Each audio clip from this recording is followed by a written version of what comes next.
So clearly you have a lot in common with this version of Dick Turpin. Another way is you both dress well. How did you approach how he was going to this look? Never been more excited in all my life to have an Apple budget, an amazing costume designer, and a head full of dreams. I was literally in my element going, wow. Because, I think as well, I'm one of those people that once the costume's on, that's when I can really sort of imagine that I'm that person. And so it was great because everyone was in these brilliant costumes and we were out in the woods or in a pub and it just felt like we were in the 17th century.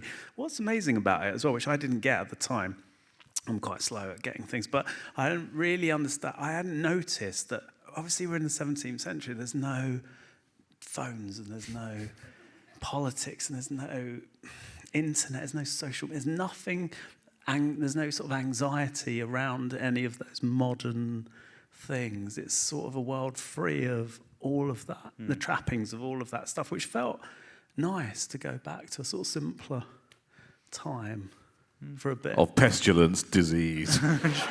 The average lifespan is 37 years old. People dying of toothache. Yes, exactly. No Uber. Nightmare. But it is weird because everyone's dressed like that and then it's like cut and everyone goes, I just got to text my mate. Another thing I think is interesting is you have in common with Dick is you're both put in position to be a leader. You're the number one on the show. Can you talk about that experience and what your takeaway was? Did that inform how you played Dick? Found it quite, I'll be honest, I find it's easier to be in, say like in the Mighty Boosh, Julian was carrying he was doing a lot of the heavy lifting because that was his role and I was fluttering around him like a childlike, angelic simpleton. Sure. But I didn't appreciate how much work he was doing. When you have to sort of hold the whole thing together, it's another layer that you have to think about. And I was really worried because everyone's so funny in it and everyone's doing quite big, eccentric, crazy characters. And I was trying to be quite straight and quite normal and quite sort of, I was trying to hold it together and be quite calm. Otherwise, I thought it might descend into farce. But when you make those decisions, when you're acting, you're never 100% sure. You discuss it with the director and everyone, and you're going, is this the right way to go? I think this is the right way. Are we doing the right thing? And you just have to stick to your guns. Yeah. And then when I saw it, I was like, thank God. I mean, one of the influences was Graham Chapman in Life of Brian, which I think is an amazing force. It's the temptation for him, everyone else is being so silly and brilliant, and John Cleese and Palin are doing all the showy-offy stuff, and he's having to sort of hold, and he's the audience's point of view, really. And it's so much harder, especially as a comedian, because you always want the laughs, So you're sort of going, I'm trying to exist so that everyone else can do the more eccentric stuff. So that's hard, but yeah, it's nice to have a bit of discipline and try those things. It's like karma, isn't it? I suppose Julian was doing that and I was just showing off. Now he's going, not as easy as it looks, is it? What was your favorite episode to shoot? Wow.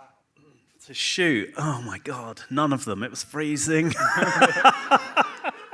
No, they were really good fun. I liked the sort of scenes with lots of comedians in a room.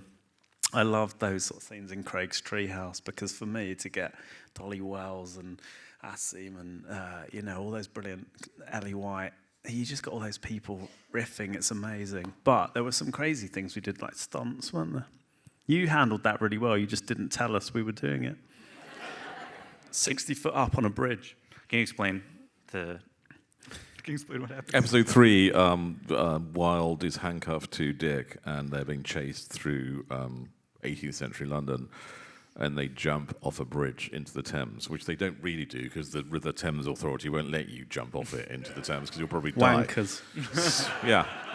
Puritanical killjoys, I think. So you end up building a 70-foot high replica of a bridge with a green screen and tell Noel it's 20 foot high and tell Hugh it's 20 foot high. Noel presumes Hugh's done lots of this. Hugh presumes Noel's done lots of this. it's a Tuesday, everybody's being very nonchalant, but we're all going, fucking hell, that's quite high. And they go up onto it, and then they jump off it, and then they do. That is not what happened. We went up there and went, this is a lot higher than I thought it was going to be. Did you know about this? No, I thought you did. I didn't fucking know about this. Are they fucking kidding me? And then suddenly, there's 7 stuntmen, then there's 20 stuntmen, and you're going, oh no, what are they gonna catch us? What's happening? The risk was moderate, I'd say. There's a moderate risk of limb breakage or anything. It was not that high. It wasn't a high risk. You're on a wire, but you're up high, and so usually when you're on a wire, you take off on a wire. So your brain goes, okay, you're on a wire. But when you're up there, and you just have to jump and hope that someone is going to catch you on a wire. There's a wireman who does. His job is to do this all day, every day. Him, and it's just a dude in a bomber jacket on his phone, going, Steve, get us a bacon sandwich. And you're like, this guy's is he going to do this? They do it all the time. They're professionals, but they don't seem to be taking it as seriously as the actors are. So we got out there, and I was thinking, oh my God, because I did wire stuff on the Boosh, but I've got children now, and I was like, obviously you're trying to stay alive for your children. When you're young, you don't care. You're just like, I'm invincible. And now you're like, oh my God. And so we got up there, and I thought, Hugh looked like he was just sort of, I've done this before. And I looked over and went, how was this for you? And he went, I'm fucking shitting myself. And I went, darling. I think you should do myself, darling. I think so. And my knees were actually knocking like I was in a Pink Panther cartoon. I couldn't believe it. And then we did it. And I thought, thank God we're alive. We've done it. And they went, okay, we just need that another 7 times. And I was like, oh my God. These are the downsides of the Apple budget, because normally you just cross it out and go, we're not doing that. That's ridiculous.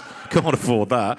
Guess what? We can afford it. Up you go, Fielding. Up the big ladder. Only when you do things like that you realise how insane Tom Cruise is. Just go, why would you do that? I mean, what a man. Yeah. Very different men, me and Tom Cruise. I like to do cosy scenes in a pub. He likes to stand on the wing of a plane that he's driving. Yeah, crazy. Is there an episode, they watch episode 2, but is there an episode of the run where, especially after you watch, you're like, this is exactly what we're hoping the show to be? I think the episode you saw tonight, I think, is pretty close to what we wanted and I think to achieve. 3 is good in a slightly different way. 4, actually, the one with Jessica and the witch, is very. I think 4 and 2 are quite similar. There's a sort of a witchy kind of magical, fantastical element, which is what I'm always looking for. And I mean, it would be arrogant to say this is exactly what we set out to do, because it's impossible, because it's such a leap into the dark. So, no. I was trying to make a documentary about dance. So, no, we're just delighted that...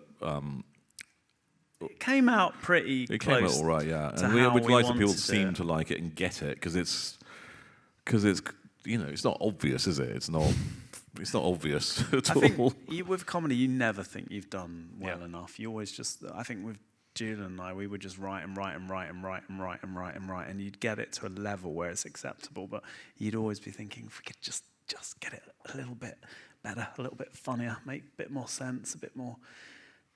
I don't think comedians are ever happy, really, with what... Producers definitely comedians are ever happy.